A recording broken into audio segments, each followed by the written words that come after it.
अस्सलाम वालेकुम, जुम्मा मुबारक सबको, सब देखने वाले दोस्तों को। आज जुमे का दिन है जी, और सुबह काफ़ी अच्छा मौसम था, बड़ी अच्छी धूप निकली हुई थी। लेकिन अब तकरीबन कोई 2 बजे का टाइम है और प्रेडिक्शन दिखा रहा है कि 85% रेन।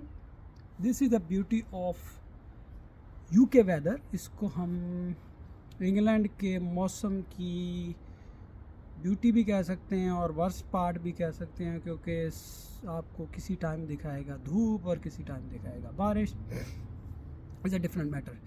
जुमे का दिन है जी। जुमे का दिन का स्टार्ट जो है वो नॉर्मल रूटीन की तरह ही है। यहाँ पे आपको फील कुछ नहीं होगा कि आज जुमा है या हफ्ता है या इतवार है।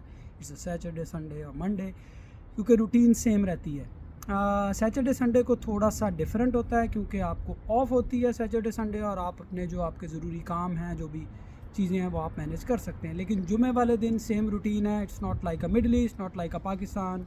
जैसे हम जुमे के लिए तैयारी करते हैं और सारा कुछ करते हैं। काफ़ी तेज़ हवा चल रही है अभी, तो मैं अपने गार्डन में हूँ इस वक्त, और मैंने कहा चलो आप दोस्तों से गपशप लगाई जाए। पिछली कुछ वीडियोस में मैंने कन्वर्सेशन स्टार्ट की थी यहाँ पे जॉब्स के बारे में, यहाँ पे आने के बारे में, यहाँ की चीज़ों के बारे में। तो एक एक करके हम जो चीज़ें हैं उनको अनफोल्ड करेंगे और कोशिश करेंगे कि उनके ऊपर बात करें। और आने वाले वीलॉग्स में मैं कोशिश करूँगा कुछ सऊदी अरब से और कुछ पाकिस्तान से दोस्तों को ऑनलाइन लें और उनके सवाल लें, और उसके बाद कोशिश करें कि उनके सवालों के जवाब आपके सामने रखे जाएं, जो कि आपको भी हेल्प कर सकते हैं। जो लोग आना चाहते हैं, मेरा तो उनके लिए बेस्ट मशवरा ये है कि अगर आपके पास किसी किस्म का एक्सपीरियंस नहीं है और आपने पहले काम नहीं किया, तो आपको चाहिए कि आप सबसे पहले मिडल ईस्ट कंट्रीज़ में कोशिश करें, वहाँ जाएं, वहाँ आप जॉब एक्सपीरियंस लें, काम करें, तजर्बा लें, अपने आप को डेवलप करें, और उसके बाद किसी यूरोपियन कंट्री, ख़ास तौर पे यूके और जो दूसरे जिसको आप अच्छा समझ रहे हैं वहाँ पे मूव हो सकते हैं। लेकिन जो चीज़ मैंने यहाँ पे ओवरऑल देखी है, उसमें जो यूरोप का पार्ट है, एक्सपेक्ट यूके, इंग्लैंड के अलावा जो कंट्रीज़ हैं, उनमें अर्निंग है वो इतनी अच्छी नहीं है। मेरी काफ़ी दोस्तों से बात हुई है जो वहाँ पे रह रहे हैं। रिसेंटली मेरे पास एक दोस्त हैं, उनकी फैमिली ने स्टे किया था, उनसे मेरी गपशप हुई। वो पुर्तगाल में बेस हैं। उनके मुताबिक भी जो अर्निंग है कोई बहुत ज़्यादा अच्छी और हेल्थी नहीं है। लेकिन ज़ाहिर सी बात है, अगर हम इस अर्निंग को पाकिस्तान और दूसरे कंट्रीज़ से कंपेयर करें तो वो तो बहुत डिफरेंट आ जाता है, करेंसी, एक्सचेंज रेट और इन चीज़ों का। लेकिन जो इंग्लैंड है, इसको लोग क्यों प्रेफर करते हैं? यहाँ पे बेनिफिट्स हैं, यहाँ पे अर्निंग एज़ पर कंपेयर दूसरे यूरोपियन कंट्रीज़ से काफ़ी अच्छी कह सकते हैं, जिसमें आप गुजारा कर सकते हैं। ये चीज़ें हैं जो डिस्कस की जा सकती हैं।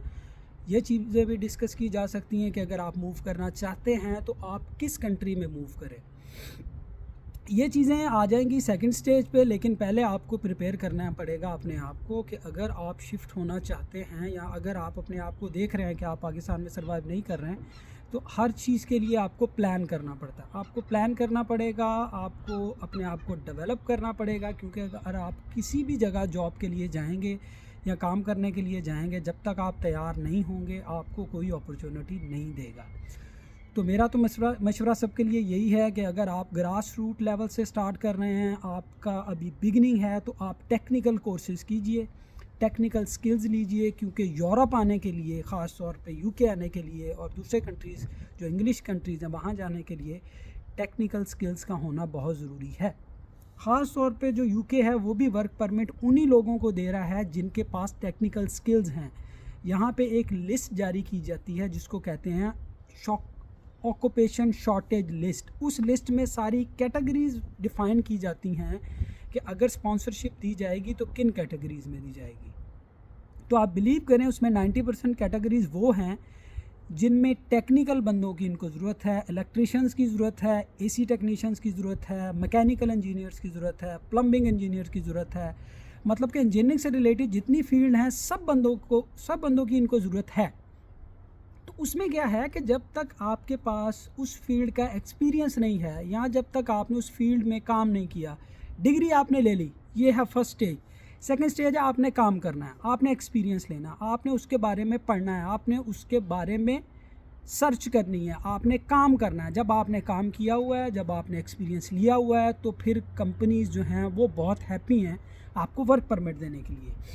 फर्स्ट स्टेज में जब आपका इंटरव्यू होता है तो आपको कंपनीज़ जो हैं वो आपके एक्सपीरियंस के बारे में पूछती हैं, टेक्निकल नॉलेज के बारे में आपसे क्वेश्चन किया जाता है। तो आप इन चीज़ों को डेवलप करें, टेक्निकल चीज़ों पे ध्यान दें, टेक्निकल स्टडी करें और कोशिश करें कि अपनी लैंग्वेज स्किल्स को इम्प्रूव करें। बहुत हार्ड नहीं है, ये एक जस्ट लैंग्वेज है, जैसे हमारी अपनी उर्दू लैंग्वेज है, पंजाबी है, अरबिक है। तो जब हम लोग मिडल ईस्ट में जाते हैं, मैं वहाँ मिडल ईस्ट में तकरीबन 14-15 साल रहा हूँ, तो मैंने सारी अरबिक लैंग्वेज जो है वहाँ पे रहते हुए सीखी थी। तो इसी तरीके से आप कोशिश करें, ज़बान सीखें। इंग्लिश तो हमारे पाकिस्तानी सिलेबस में वैसे ऑलरेडी मौजूद है, उस पर आप थोड़ा सा फोकस करें, उसको आप इम्प्रूव करें और अपनी टेक्निकल स्किल्स को इन्हांस करें। कोर्सेज़ में दाखिला लें, डिफरेंट किस्म के कोर्स करें। हमारे पाकिस्तान में तो इतनी अहमियत नहीं दी जाती plumber, electrician, AC technician, civil, electrical, mechanical को, लेकिन इन कंट्रीज़ में उन लोगों की डिमांड है। यहाँ पे बहुत ज़्यादा डिमांड है टेक्निकल लोगों की। हम नेक्स्ट आने वाले व्लॉग में आपको एक्सप्लेन करूँगा कि आपने किन किन कोर्सेज़ में इनरोल करना है। अब हम एक सीरीज़ का सिलसिला शुरू करेंगे कि आपको यूरोपियन कंट्रीज़ में मूव होने के लिए किन टेक्निकल कोर्सेज़ की ज़रूरत है और कौन से टेक्निकल कोर्सेज़ हाई डिमांड में हैं जो कि वर्क वीज़ा इजीली एक्वायर कर सकते हैं। साथ रहिएगा, सब्सक्राइब करें, लाइक करें, शेयर करें दूसरों के साथ, ताकि लोगों को ज़्यादा से ज़्यादा इन्फॉर्मेशन मिले। और मेरी कोशिश यही है कि मैं आप लोगों को ज़्यादा से ज़्यादा यहाँ के बारे में बता सकूँ, क्योंकि मेरा एम यही है कि हम लोग जितने ज़्यादा अपने लोगों को सपोर्ट कर सकते हैं, उन लोगों को बता सकते हैं कि किस तरीके से अपनी लाइफ को इम्प्रूव कर सकते हैं, बेहतर कर सकते हैं, तो यही हमारा मिशन है। Thank you very much. अल्लाह हाफिज़।